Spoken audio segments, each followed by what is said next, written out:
किसी तरह ज़िबा करेंगे। फरमाया कि अगर सारे जहां को लाकर मेरी छाती पर ज़िबा कर डालेगा तो भी मैं इस महबूब को ना छोड़ूंगी।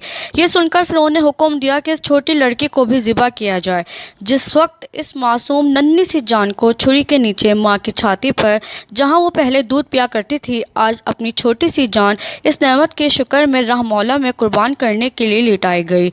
माँ की आंखों में आंसू भर आए। 6 महीने की जान ने आवाज़ बुलंद कहा, हाय अम्मा, रोती क्यों हो? वो जन्नत तुम्हारे लिए तैयार हो रही है। ए अम्मा, जन्नत में पहुंचकर दीदार इलाही नसीब होगा। माशाल्लाह।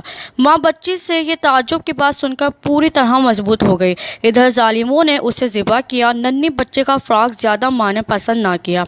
खुद भी साथ साथ राही जन्नत हुई और निहायत ही आराम से जन्नत में पहुंच गई। ये तीनों माँ बेटियां इधर राह खुदा में काम आई। मौइज़े इब्राहिमी। जब सैयदुल मौजूदात खलासा कायनात अलैहिस्सलातु वस्सलाम